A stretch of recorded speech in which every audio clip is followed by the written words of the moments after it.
Pendampingan selama pengobatan dilakukan secara rutin setiap bulan melalui pertemuan tatap muka sebanyak minimal 2 kali dalam setiap bulan, dan wajib melakukan kunjungan rumah minimal 1 kali dalam sebulan. Selain itu, pendampingan virtual juga tetap harus dilakukan baik melalui telepon atau video call kepada pasien atau keluarga. Sandra selaku PS berencana akan melakukan pendampingan tatap muka pada besok lusa tanggal 15 Desember. Pada tanggal 14 Desember, Sandra memastikan kembali Pak Hasan dapat ditemui di rumah dan bersedia dikunjungi pada tanggal 15 Desember. Dan Pak Hasan bersedia.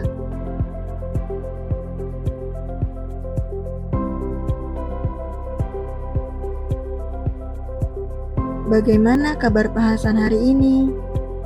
Kabarnya baik, Mbak Sandra. Syukurlah jika kabar Pak Hasan baik hari ini. Obatnya masih rutin diminum ya Pak? Apakah boleh saya lihat obat yang masih ada? Obatnya rutin setiap hari saya minum tiap akan tidur, Mbak. Ini Mbak obat yang masih ada. Sisa obatnya tinggal untuk 1 minggu. Lalu kapan jadwal Pak Hasan kontrol ke rumah sakit?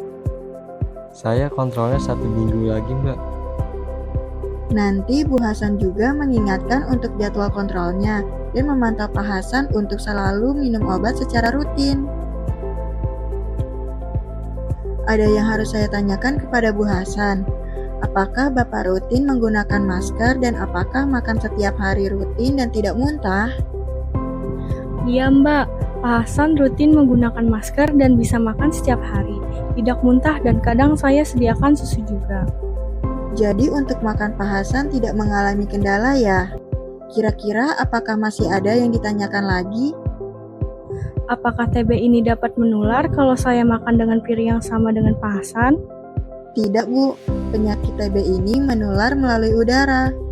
Jadi Pak Hasan harus rutin menggunakan masker dan melakukan etika batuk yang benar. Bagaimana Pak Hasan?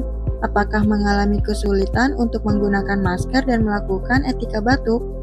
Kadang saya suka lupa pakai masker, tapi saya akan lebih berkomitmen untuk menggunakan masker dan menerapkan etika batuk.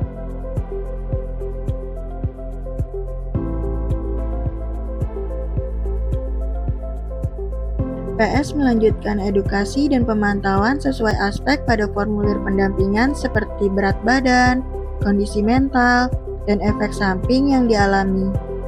Diakhiri dengan mengambil foto bersama pasien dan keluarga. Terima kasih Pak Hasan atas waktunya dan juga Bu Hasan yang sudah mendukung dalam proses pengobatan ini. Saya izin pamit, sampai bertemu di pendampingan bulan depan. Minggu berikutnya, Sandra kembali melakukan pendampingan melalui sesi virtual menggunakan video call.